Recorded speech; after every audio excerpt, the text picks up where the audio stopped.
In this video, we'll be solving some logarithmic and exponential equations, and we'll be using, for the log equations, we'll be using properties of logs.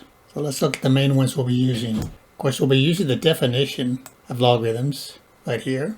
The log of x to base a equals to L means that x is equal to a to the L. So the technique we want to use for solving the log equations will be the definition. So suppose we have something like this. Single logarithm. The log of x minus 3 to base 2 is equal to 3. According to this definition, this expression there, whatever that is, in this case it's x minus 3, has to be equal to this base 2 taken to the third power. 3 factors of 2 will be 8. Add 3 to both sides, we get x equal to 11. And then check it, 11 minus 3 is 8. 8, log of 8 to base 2 does equal to 3. Now we're going to use the properties here in solving log equations. We usually use this one right here. Normally it'll go going from right to left. So if you have a sum of two logs, you can write it as a log of a product of these factors here. Or sometimes you'll have it as a difference here. You can write it as a log of this value over this value as a single log. And then of course this one here, if you have it in this form, you can take this coefficient and make it into an exponent. And of course, you're going to change the base formula. When you have to change the base, remember your calculator has base 10 and base e normally. But with this here, you can use any base you want here. So let's look at the first one here. My objective then is to write this as a single log, if possible. I have a sum here. That means I can write that as a product. So I can write this as the log to base 3 at this product right there. X minus 3, or x minus 5, I should say here, times x plus 3. And it's the log of this product. Let me put brackets around this. That's equal to 2. So now I have it as a single log. I can just use the definition. That means that whatever this is should equal to 3, this base taken to that power. So x minus 3, x minus 5 times x plus 3 should equal to this base taken to that power. So that's 3 squared would be 9. So now we have a regular equation here. We can multiply this out. So x minus 5 times x plus 3 would give x squared minus 2x minus 15 equal to 9. And then we add minus 9 to both sides. We have a quadratic. We want one side to be 0. This will be x squared minus 2x minus 24. Now we got one side 0. Quadratics can be solved by factoring. They don't factor. Quadratic formula will work. This with factors. X minus 6 and x plus 4. So 2 factors multiplied to give me 0. I simply set each factor equal to 0 and solve. So if I set this factor equal to 0, I'll get x equal to 6. If I set this factor equal to 0 and solve, I get x equal to negative 4. And you go back and check this. Remember that the log of a negative number is not defined. So if I go to try to check this and put a negative 4 right here in this first parenthesis here, I get negative 4 and minus 5 is minus 9. So this is not going to work. Got to disregard that one. Now if I try the 6, put a 6 right here. 6 minus 5, that's 1. The log of 1 to base 3 is 0, because 3 to 0 is 1, so this one cancels out. And if I put a 6 here, 6 and 3 is 9. And 9, the log of 9 to base 3 is equal to 2, because 3 squared is 9. So this one checks out. So that's the answer for 1A. I have a difference right here. So the left side, I can write as a single log. I have a difference, but that means this will be the log. And remember here the base is not indicated, so that means it's base 10. This over 4, that's the property of logs. Whenever you have a difference of two logs to the same base, you can write it as a log of a fraction. It'll be this expression or this one, in this case 4. So 3x minus 3 over 4.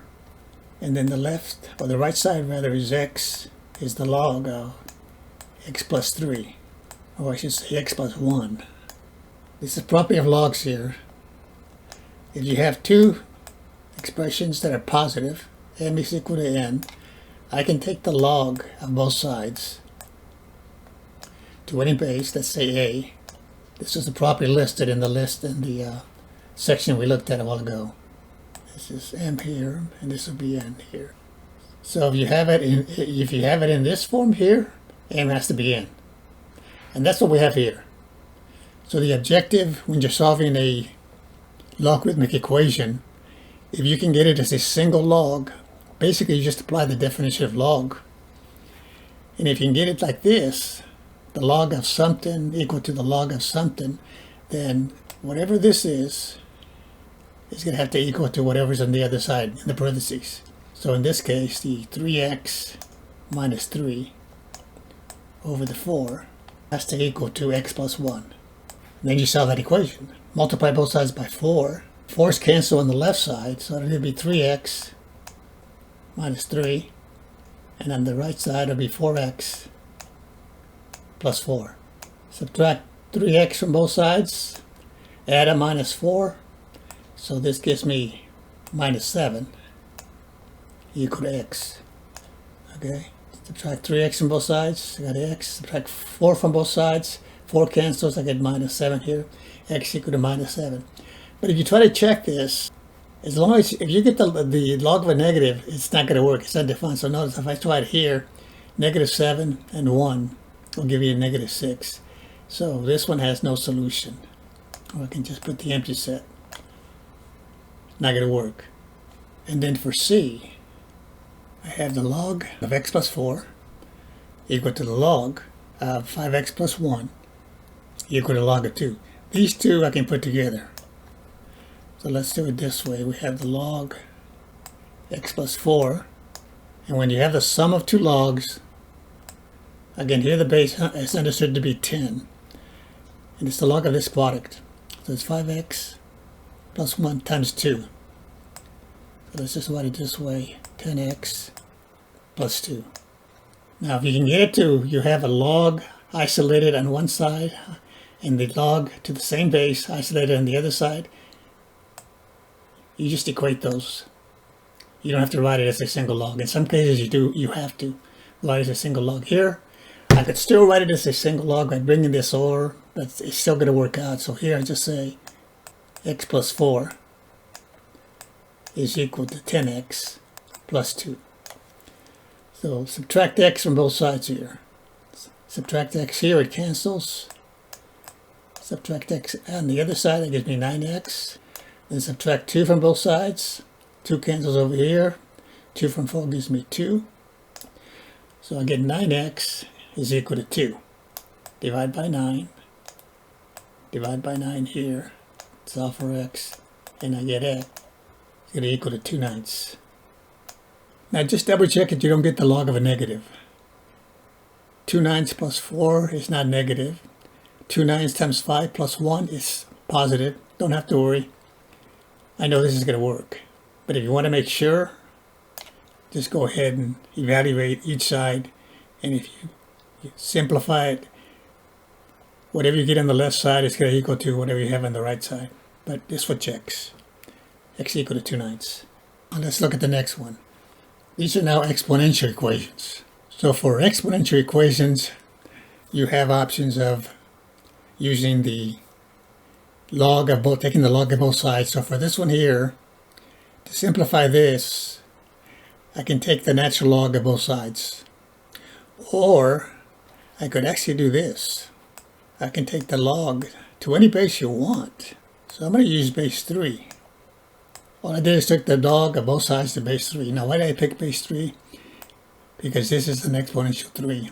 And by properties of logs, if this base here and this base here are the same, the answer is going to be the exponent. So this is going to be x plus 1 is equal to the log of 7 to base 3.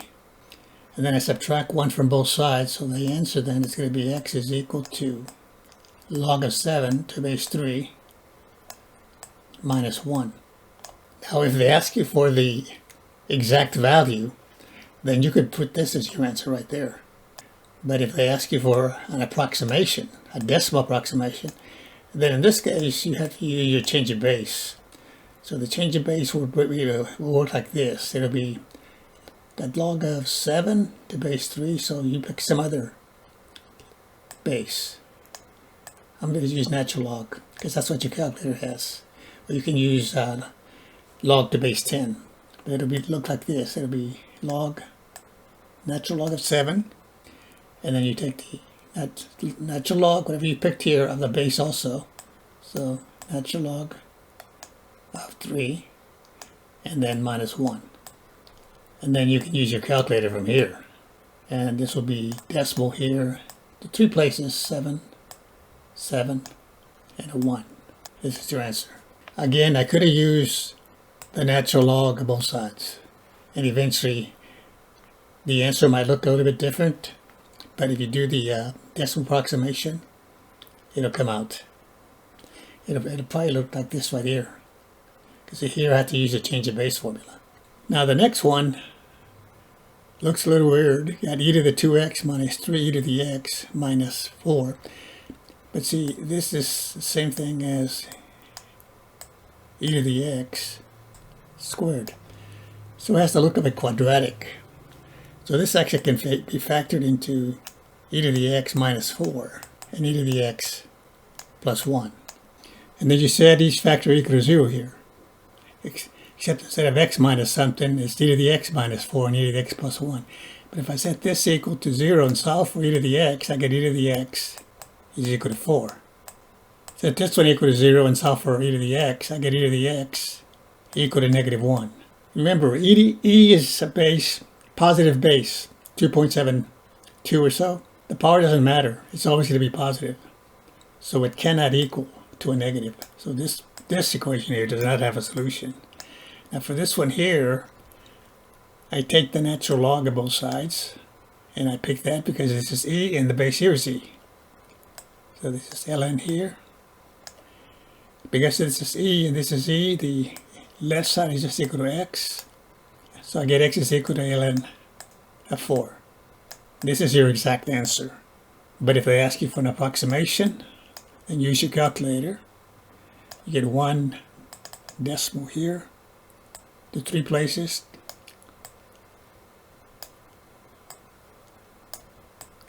.386, and that's the answer to that one.